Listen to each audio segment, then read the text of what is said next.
காதலித்து பார்க்கையில் இதயம் நின்று போகுமே.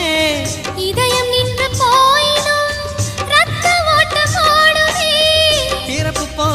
இறப்பு போல ஒரு முறைதான் காதல் தோன்றுமே.